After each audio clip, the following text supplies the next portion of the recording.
fast. Okay. You just said, and we talked about this the other day. Okay. We're not poor. Okay. However, we are poor. We're not poor economically, but That's we're what I'm poor spiritually, and Okay. we're poor in the community sense, and we're poor mentally.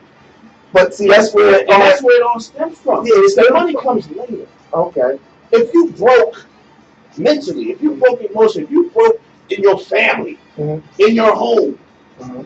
cause the money, you see motherfuckers that got big money and they still fucked up and they go to jail for 20 years. Just because they're not there yet. They're broken. Well, that might be an issue with them not being content. But when you below, but everybody says, poverty breeds crime. You can't. There's no way of doing without it. Because at the end of it, like you say, you become spiritually broke when you can't provide for your kids. You can't hold a house. You can't keep a woman. I'm not talking about nobody. You just going out buying somebody, just holding something down. That's a meager means. You don't think that comes first? You don't think that can come first? Well, I mean, you know what I'm saying? You could be spiritually this and spiritually that, but if you can't provide for your kids, you gonna go try something else. Like, you know what I'm saying? That's what I'm trying to say. You see, if brothers get caught up into it, that's not like in generalize the world. Let's look at how people really look at things. What drives people through the street is either two type of people you gonna find. Just some mom that's never content. They just caught up in the streets. But most of these dudes I find off, like dudes, like they could have worked. If they got a job for $10, $15 an hour, they would exceed their street life. They caught up in the streets because of the mentality too, man. You know what I'm saying? It just can't come from nowhere for the most part. I understand what you're saying. If a brother can't get a job, absolutely, that's what's going to happen. You have to eat, you have to survive. That's understood. Majority of the times, it's because of what is indoctrinated, as you say, from gate. You know what I mean? It's what's your core value. Yeah, and it's a learned situation. When you grow up like that and your mom got tattoos all over her neck and shit like that, because it is what it is. That represents something. Why can't poverty breed desire? Focus to do better. How about this? You know what? Your mom doesn't have a lot of money, folks. I'll tell you my story because that's the best thing. Mm-hmm. I used to love sports when I was younger. My parents grew up in that era where education wasn't. They focused on. They said, focus on that education. That's how you get it. That's how you get it. I said, all right, I'm gonna do that, but I'm gonna play sport. As soon as my grades drop, they say you off the sports team. Because their focus was, in their mind, the only way you're going to get it, you're probably not going to make it being a basketball player. You may not. But I know if you get this education, you will make it. And why can't that poverty? When I can't eat, how come moms can't be like, guess what? We don't have a lot of food. I didn't make a lot of money with, but I want you to get them books. I want you to get them A's and B's so you can get a scholarship, so you can go to college, you can go to a technical school, so you can be an attorney, so you can be a doctor, so you can be a engineer, so you can be an RN, so you can be a cable guy, a trash man, sanitation, anything. You know what I mean? Poverty should, because other ethnicities do it. Other ethnicities have poverty, and they're coming over here. You know what I mean? And that's what they're focusing on. No. You focus on that education. You know what I mean? Mm-hmm. So I think I tend to lean to more aside. I agree with what you're saying as well, but we have to be taught.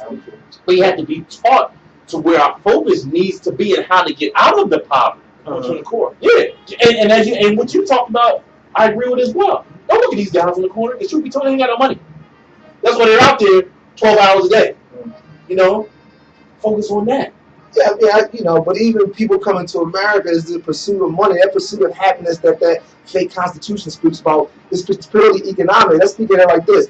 When we was in slavery, wasn't no Latinos in this country, wasn't no Asians in this country, wasn't none of that. They don't have the baggage that we have as a people that gotta be recognized. You know what I'm saying? You can't do without. We was enslaved more than we've been free in America. So you dealing with that baggage, it's just like you dealing with baggage. Oh, let's integrate. Go to school, go get a job, blah, blah, blah, blah, blah, blah. Then I think I was telling the brother side the other day, once you get in that reality, you start dealing with a new reality. Like you go to school and you do all this, now you're discriminated in the workplace. Like you right back at square one. Like now you're castrated. They're trying to castrate you as a man. You done did all this, to fight all this. Like this, once again, that's why I say, when you pushing your kids to do that, tell them to go and do something that's going to benefit the black community. You know what I mean? It's like you say, like, you go work for the city of Philadelphia, one foul swoop of a pen, and you out of a job. Like you have nothing. Like it's like going to school to be a social worker. That means you only can work for a hospital or work for the city of Philadelphia. One file super now, the way they go now, they cut counselors and social workers the first thing to go into school. So now you got a debt on you for $50,000 of a student loan, and now you no place to get employed. It's a crisis when you got people. I believe in school, but you should do something where we gotta start looking at it. 30 years from now, half of the jobs out here not gonna be out here due to like automation, right? We gotta start pushing our kids and start doing things that's going to benefit our community and that is sustainable economically. You know what I'm saying? Like, you know what I'm saying? Like, the person I've been saying people go to school for pottery, philosophy. I mean, I hear you. Like, the best historians never was, Henry Clark was self-taught. I mean, they're the best people go to school for philosophy? Wait, where you going to be a separate white institution where they can blackball you anytime they want? Well, that's where guidance comes in. That's why we got to take that. That's why guidance, obviously, is so important. Yes, absolutely. You know what I'm saying? Well, what are you going to school for? They say, well, I'm going to school to be a social worker. Well, I see that. I'm a social worker. You're a social worker. You know what I mean? So that's what I'm trying to say. It's no better going to the computer field because computers or the medical field or something like from the core. Even the young brother they mentioned on the clip that we were talking about, that the young brother was aspiring to be an engineer. You know what I mean? Okay, and that works, as well. But the thing is, too, I don't know. I just. There's no easy solution. And always, once again, even when you were speaking about you can try to do this, that, and the other, and they might chop you off, right? That's always been the case. You know what I mean? So even like we talk about Bud Company and Tasty Cake and the factory businesses, those joints went. But it was years and decades where they flourished, and brothers and sisters was they was uptown. Yeah. That's what fed their families, and they lived well, right? And then all of a sudden, like you said, oh, so then it comes to another degree, right? And then it comes to, like you say, social work, whatever. Boom. So it's always going to be that. Now, we need a core, right? If we have the core, then we can say what you said about teaching to do this, that, and the other, like you said as well. We all say the same shit, you know what I'm saying? But that's what it comes to, you know what I mean? As far as the economics, yes, that plays a part. However, it all starts within, man. It starts at home. Yeah, it starts within. Yeah. Within you and within the house. You know what I mean? Because within the house, it goes within you. Like, whatever whoever is the guardian, whether it's the mother or both, or his father, you know what I'm saying? What you put into your seeds, what I put into my seeds, what you put into your seeds, you know what I mean? That's where it starts. Right. I'm sorry. You know what I mean? Now, some cats might grow and this happens. I was part of that too as well when I was coming up. Some cats might not necessarily be dead broke and starving, but they still choose that lifestyle. Okay. It's the image. However, for the most part, if you're really groomed, you know what I mean, and taught that way, usually, it's in you. So damn, this is what I gotta do. Even as a young child, even as an adolescent, I don't want to disappoint my parents for the most part. You know what I'm saying? Because they taught me right, and I know it's right. Let me continue to do that. You know what I mean? If you happen to stray when you're in your 20s, that's on you. You know what I'm saying? You're an idiot. And you'll look at that later and say, damn, you're kicking yourself in the ass when you're in jail.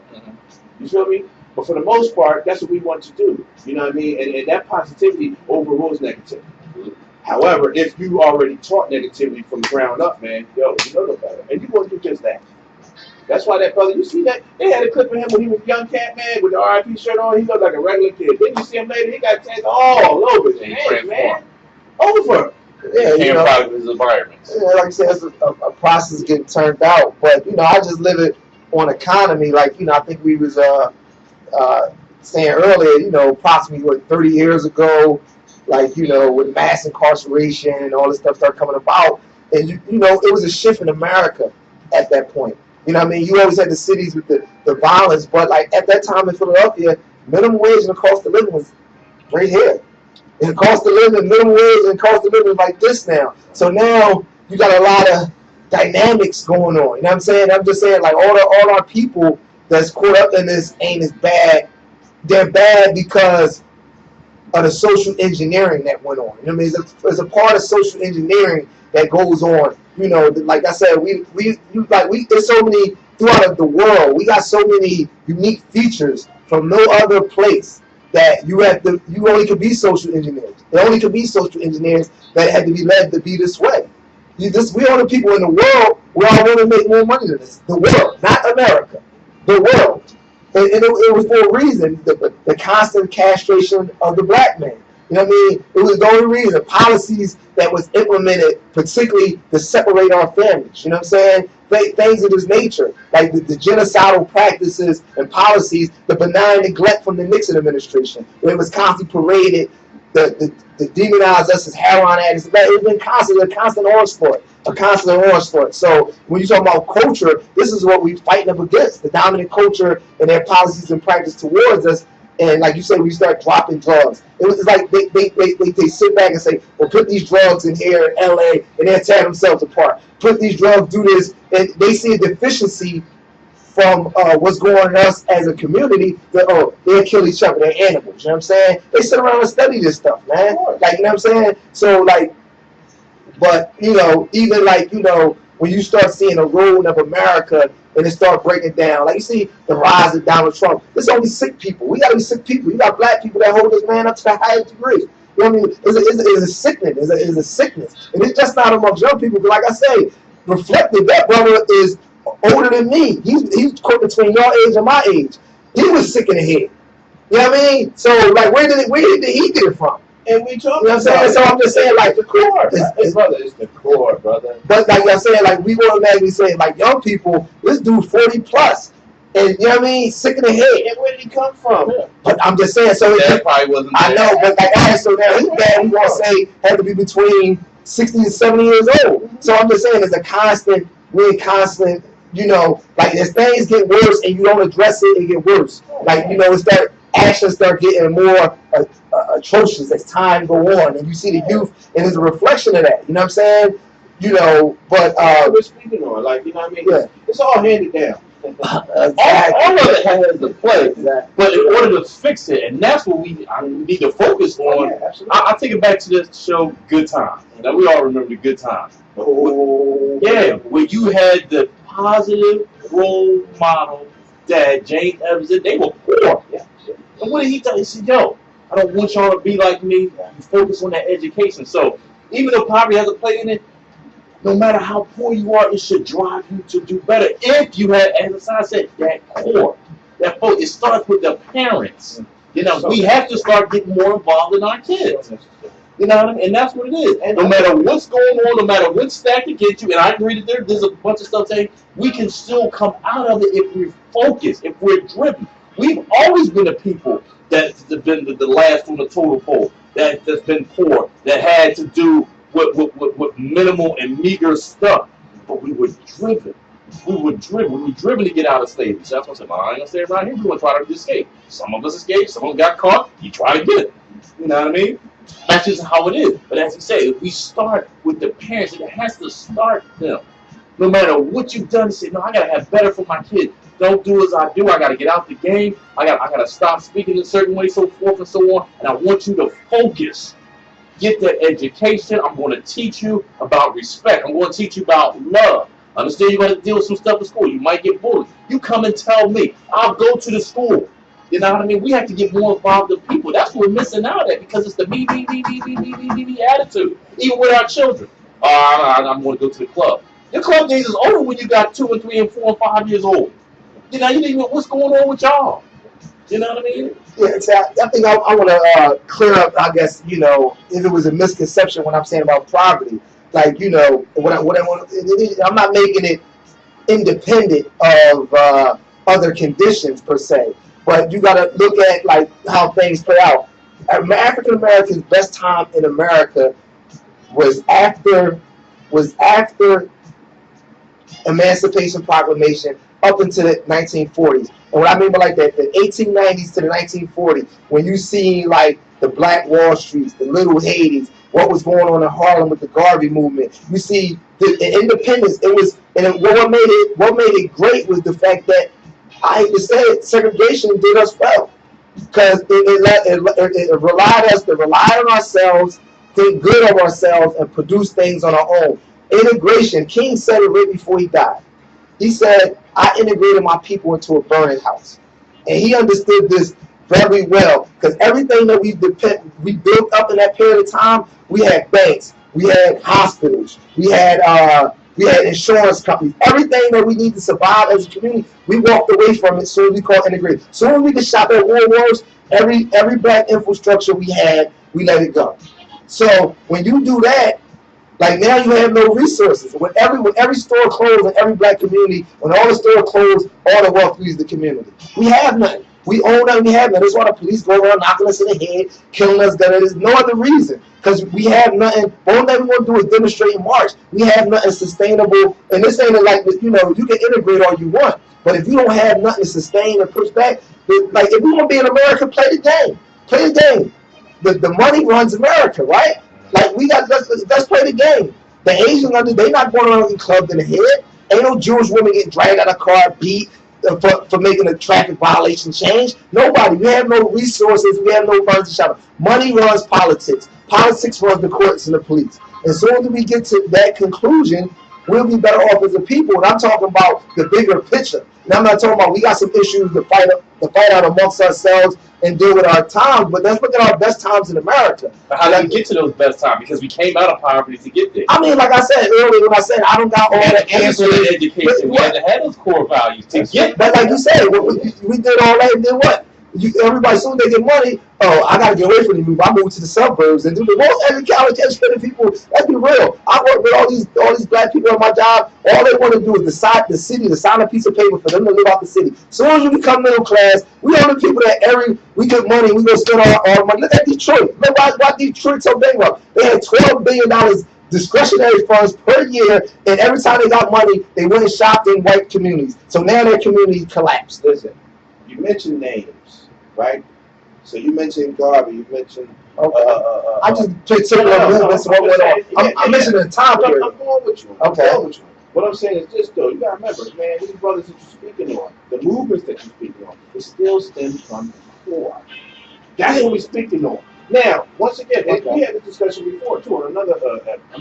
honestly, because I remember, too, where you was fixated on the economy, right? And we were fixated on...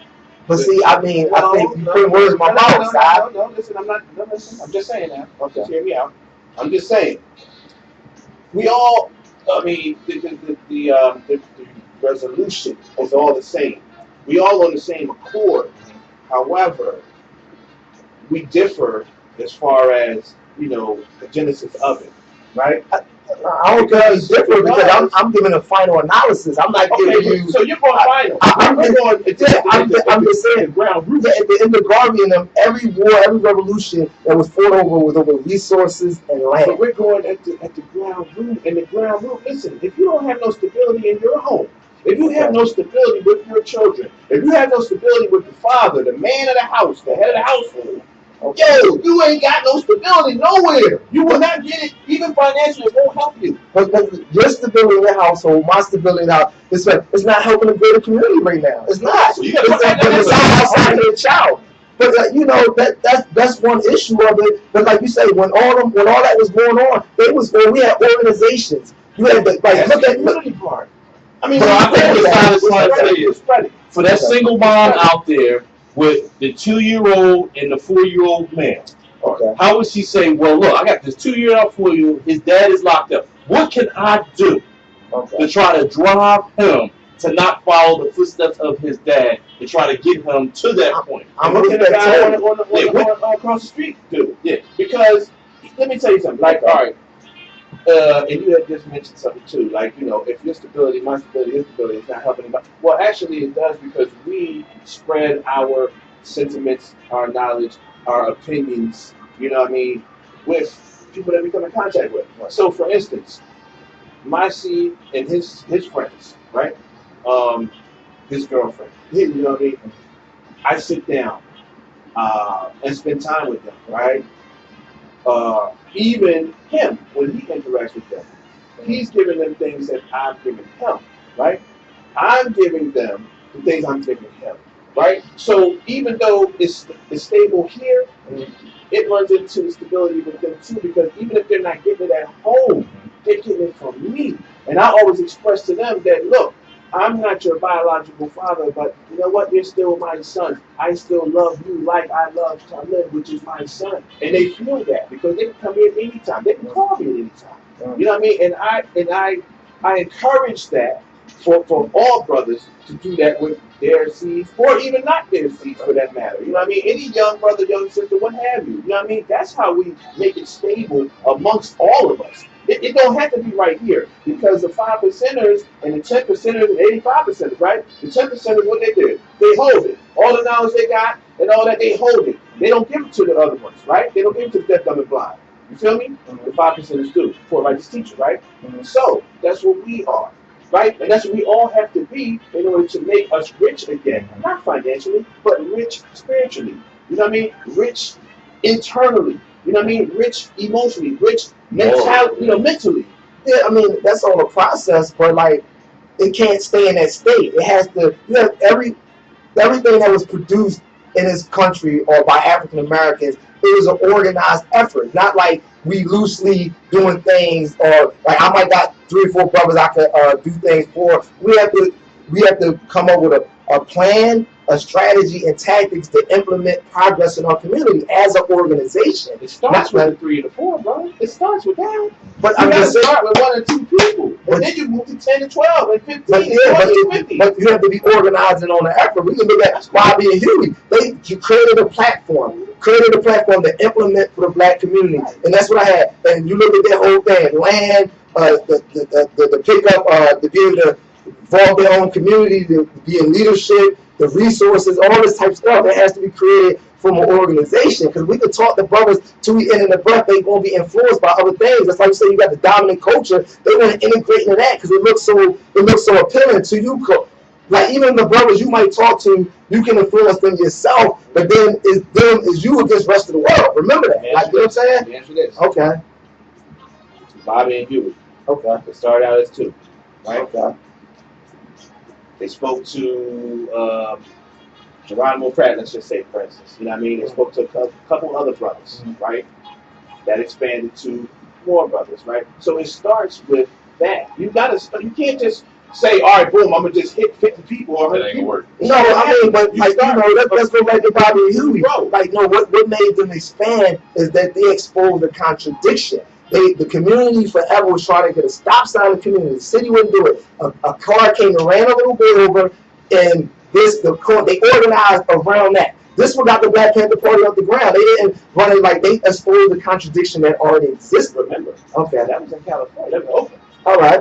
I'm just okay. The Panthers was all over the country. So there's different factions, right? There's different chapters, right? Mm-hmm. It still starts from you going from 1 to 2 to 3 to 8 to 12 to 20 to 50 to 200 to 800 to 1,000. But I'm just saying that you can't do that. I know, but the organization built off an external contradiction, not an internal contradiction. You know what I'm saying? That's what I'm trying to say. Like, you know, we can talk to brothers individually until you can stop them from running to the corner and give them some organized.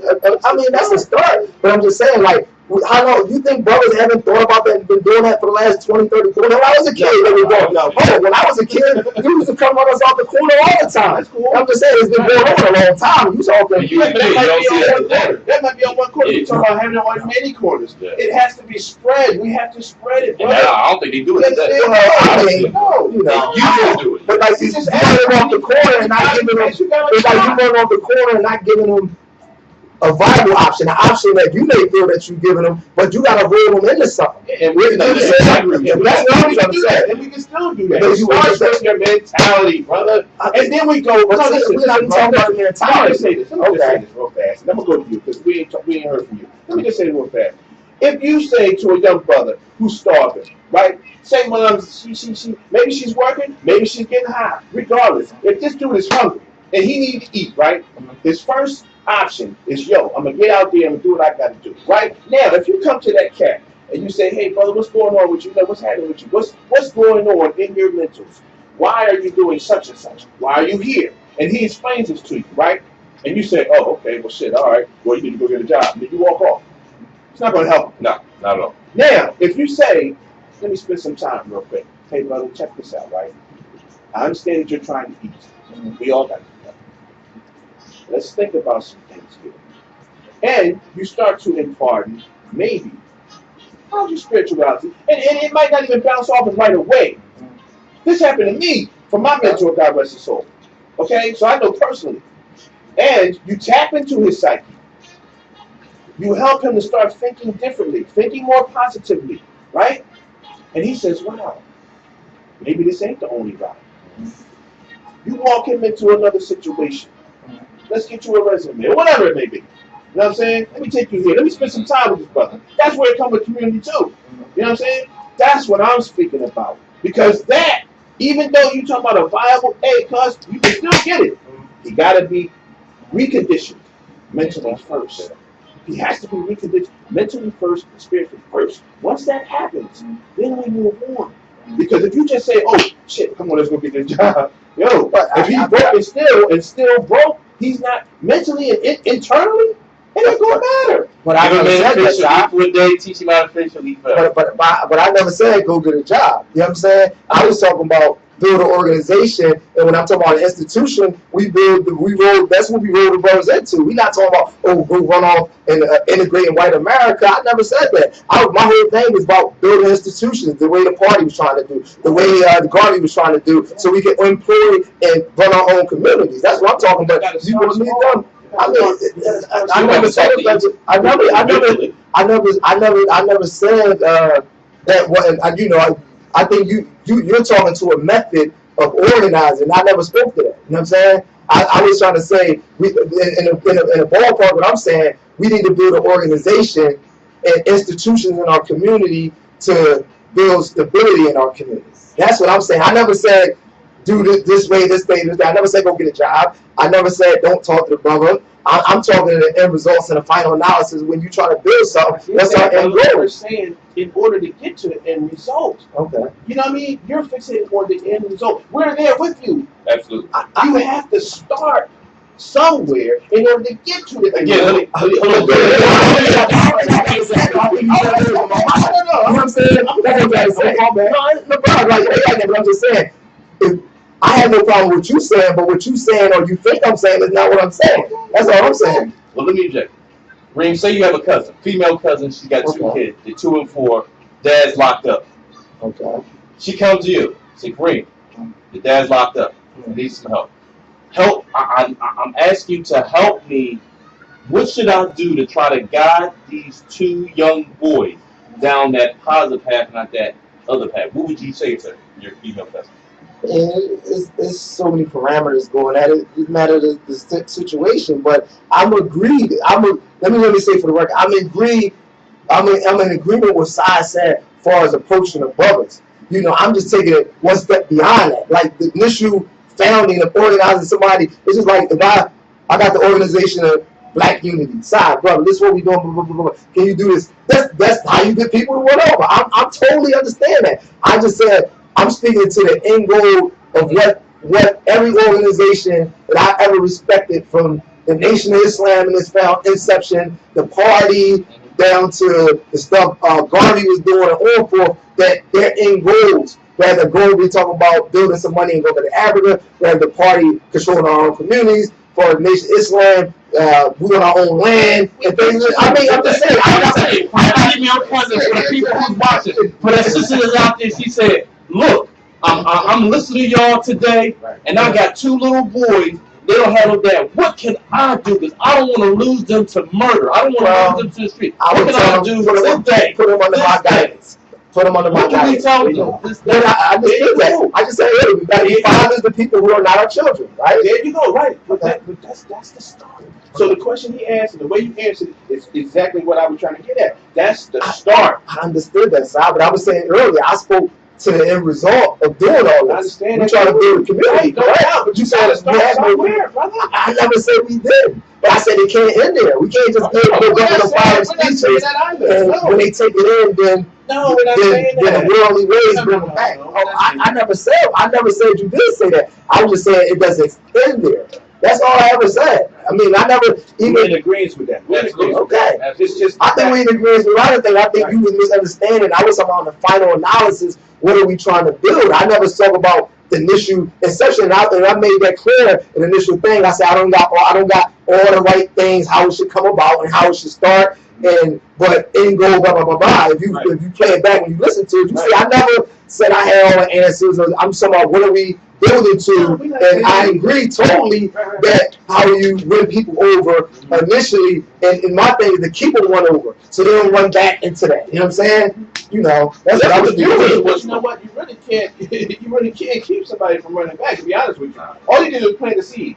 Basically, that's our job to do. You know, once we do that, it's really up to them, because at that time they will know the difference. They will have what we spoke about last as far as spirit. Spirit is really differentiating right from wrong, good from bad, right? So if we implement that, right, to somebody, and they say, okay, now I know what it is.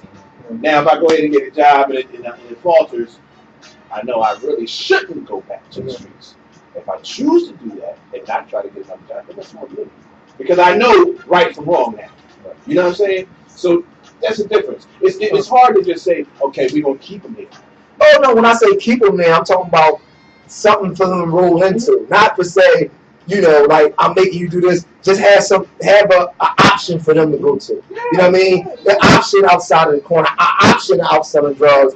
That's something community and African American based. That's what I'm talking about. I'm not talking about like, oh, this, that. I'm just talking about when we once they get on the right path, have some options to stay on the right path. That's what I'm speaking to. We're going to definitely do that for them. We're going to definitely plant that. You know what I'm saying? Once again, once we do that, it's up for grabs, basically. I mean, because at that point, you know. But I think more people. I mean, if you have on one hand the opportunity to flourish, you talk about living to a ripe old age, getting money legally, be able to take care of your family, your seeds, and so forth and so on, and the option to that is getting murdered, doing years of incarceration. I think more or less that more people will gravitate to the positive side because it feels good. I can tell you from my example, as opposed to living the illegal life, when I gravitated to the legal life, it's like, yo, I could actually ride down the street and not be scared of the cops now. It felt good. You embrace that. You know, I think as black people, we want to flourish. You know, sometimes we just misguided because we were just not taught. You know what I mean? But as I say, we want to strive. We have this unique love that's just innate with us, and just to progress and just to flourish, which is why when we were slaves, some of us said, nah, I just can't do this. If I got to die to try to escape, then that's what I'm going to do. You know, because I want to progress. I want something better. You know, shout out to Nat Turner. Absolutely. You know, and that's what the people in the South was. That's why they came up and they said, no, we want to do better. You know what I mean? And that's what it's all about. You know, so as Reem said, we present this option to them. They don't have the option right now. All they're seeing is that the little boy said, all I see is the corner. You know what I mean? I don't see the education. I don't see the legal job. I don't see working for the city. I don't see that spirituality. I don't see the morals, you know, the high morals, the don't use curse words around the kids. You know, don't let them watch certain things and so forth. So this is where we're missing that from the gate. You know, once we direct them down that path, I see nothing but success. That's the core. And that's what we've been missing for a very long while. You know, once we can get back to that, man, and we always talk about it. I mean, I think most of every topic and every episode that we do is somewhat subliminally based on that. Like, you know what I mean? We really have to get back into community, love, respect, you know, oneness. Morals, spirituality. We've lost our morals, values, all these things. It's lost. You know what I mean? So we got a lot of work to do just because most of this shit is gone. Yeah. You know what I'm saying? It's weird. Like the last week, there's only a few of us that really are seeing this shit and understanding it and trying to portray it to our people. You know what I mean? Because you got a whole bunch, like you were saying earlier. They might know it. They ain't worried about nobody else. You said that. They keeping it right in their home. Yep. And they ain't doing us no good. And they moving out to be honest with you, I'd rather get rid of them because they're not helping. And we need help. And our children need help. And guess what? If our children need help, our grandchildren will need help. And so on and so forth. We got to start like that. You know what I mean? Anything else to say? We're going to go to the next topic. And then I'm good. Sure? Yeah. So that was a nice... I was walking. I thought it was going to be actually...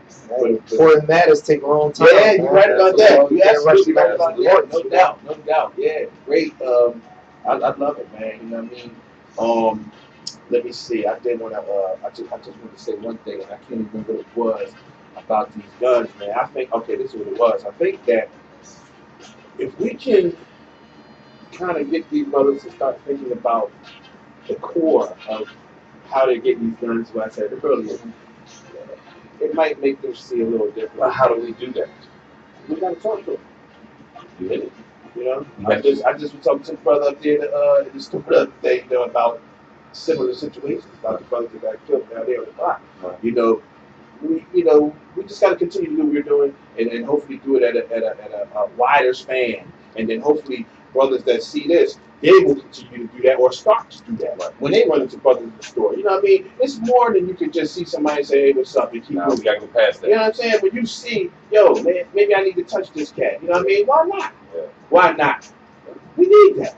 You know what I'm saying? Just take the same guy you'll talk to in that store to try to direct him down that path, that plant that seed, who will be the same guy who you protect to keep from robbing you and breaking into your house. And And we have guess to look what? at it. And if you touch him that way, when he sees somebody in the store, That's it.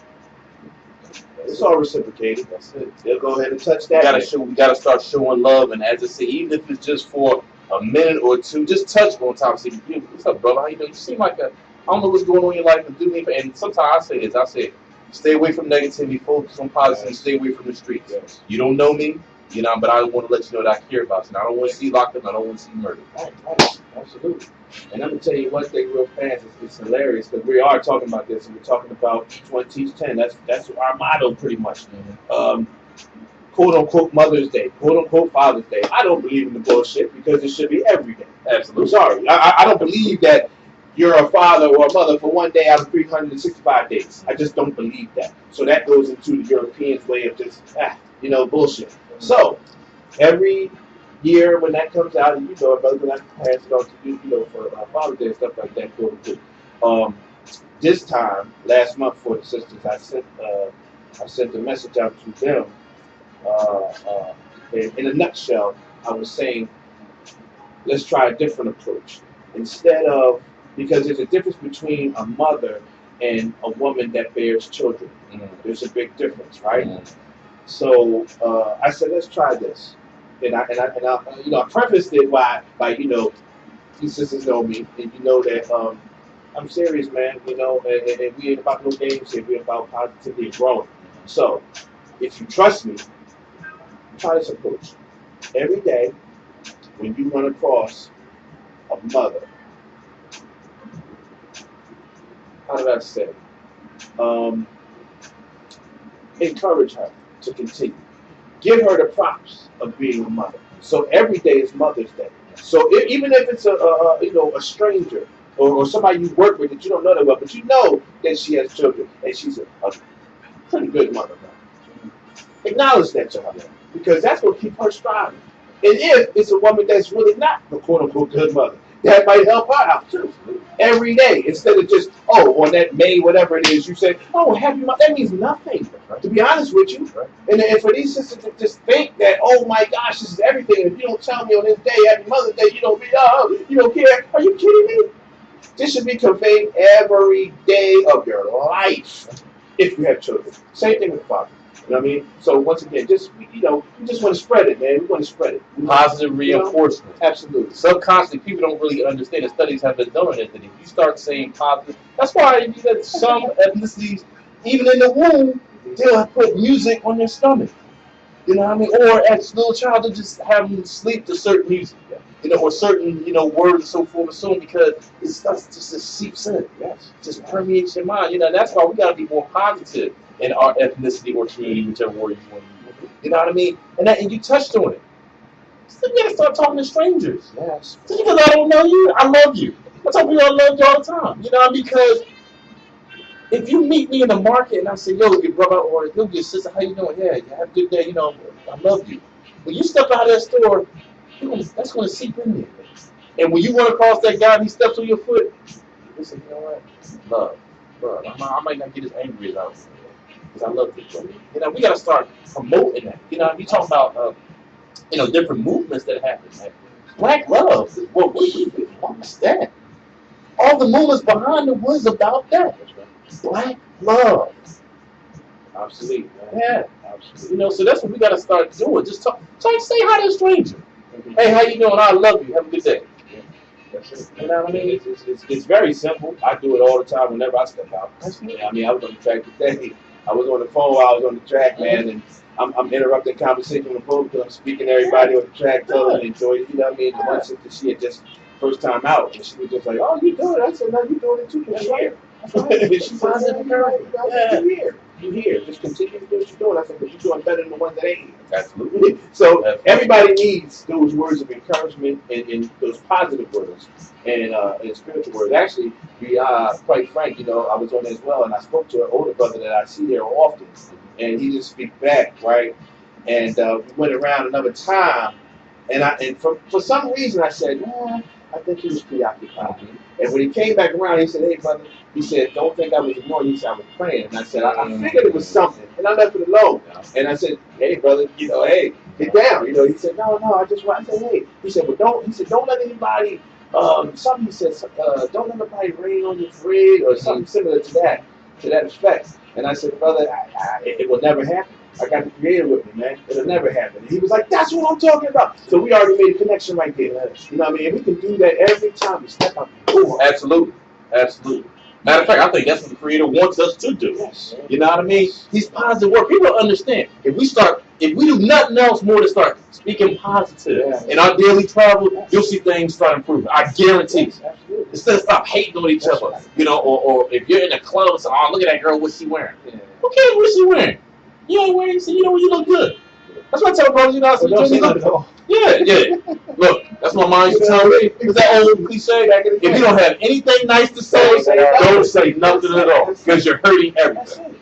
You And it's know, all about positive energy. give kudos to somebody. Oh, you look good today. I like those shoes. I like that shirt. I like that blouse. Like your hair. Yes. You know, and teach that to everybody, every age bracket. Yeah. Whoever watches this, man, that's what we're trying to convey and promote to you, man. Yeah. Positive energy is really. Yeah, even to our kids doing good in school. How was school today? We gotta get involved. You know what I mean? What's going on? Is anybody messing with you today? You know what I mean? Because anytime somebody like you, let me know. Because you're more important than anything. You're more important than this job. You know what I mean? I need to know what's going on in your life because I love you. You know, we don't tell enough people that I love, including my kids. You know, so that's why they're always searching for love through anybody outside sources. And not just to say it, but to show it. You know what I mean? They got to feel it. You can say it, because a lot of people do that. Even parents a lot of times, "Oh, I love it," and they're not even showing it. They show the direct antithesis of it. That's not good enough. You must show it. And I'm gonna take it real fast, and then we're gonna go to the next one. I remember I worked at Alany, right? And for a quick spell, you know.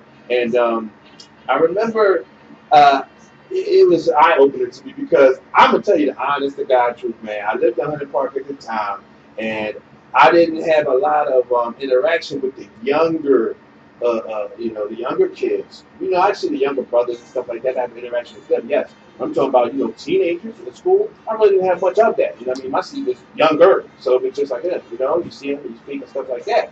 When I got to that school, man, I started to see a different world altogether, man, and it blew me away. I started to see young girls, 14 to 17, telling their male classmates and male teachers, "Suck my dick,"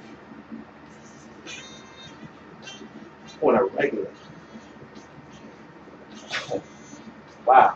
So that was a problem. Like that's a change in culture. Like you said that when I was growing up, you get your lip busted. Oh, no doubt. Yeah, it's not even a play on the tech game. Yeah, but that's what I'm saying. But to even say that out your mouth, you want to fight. You know what I'm saying? That's what it was. It was. However, I'm saying it wasn't even thought of back then because the genders were not convoluted. So a woman or a girl would never even think to say that I have a dick. Never. Yeah, so it's a different time. However, at the same time, I'm just saying. Yeah, because that's like telling a man to commit a gay act on you. You know what I'm saying? So it's like, but I saw so much, confusion and dysfunction. It was like, what the hell? I didn't even know this existed. You feel me? So at the time, I started reaching out to the kids. Every day. I didn't have to do that. That wasn't, And I just, "Hey man, come here, brother. Let me talk to you. How's your school going? How's your grades? And and they weren't used to that, and they gravitated to me because they were not used to that. as you pointed to, they what you said, home. So they will come see me. I'm doing my job. They, hey, hold it, look, you know, I gotta be here, you know, all right, good. Keep that up, brother. That's what's up. You know, the young girl. She was in the class one time. The dude, the teacher of the European cat, he was disgusted, man. He couldn't take no more. He came and said, please, can you come get her out of my class? You know what I'm saying? I said, okay. I can't. Hey, come on, Shorty, let's go. She said, no. I said, what's going on? She said, that motherfucker ain't my dad. Whoa. Hold on, sweetheart. Let's recognize. I'm not one of your classmates. Grown men. So we're gonna address this respectfully. We're not gonna talk about it. What's going on? She looked, and then she said, well, he's not my dad. I said, okay, well, that's understood. You know that, don't you? I believe he knows that too.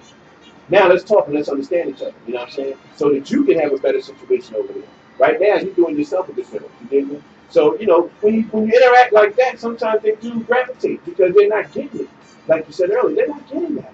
You know what I mean? So that's what we got to do. Anyway, so we're going to go to the next Kids want attention. More important than an iPhone. Yeah. More important than that TV. Kids, and that's the whole point. When you're a child, and I'm speaking as a child, you look up to your dad and your mom. And you're looking to do what they do. You're looking to emulate. You're looking for guidance because you know I don't know what I'm doing, so I'm looking for you. So that attention, we got to start getting deep into it. We have to get more involved. Give these kids attention because that's what they're looking for. You know what I mean? They don't mind eating a peanut butter jelly sandwich 12 times a week if that's all you can afford. Yeah. And not just to look up to the parents, look up to the elders, period. Period. You know what I'm saying? We might be not be their parents per se. However, they got to respect and look up to us as well. And we got to demand that. You know what I'm saying? We have to push forward to that. Okay.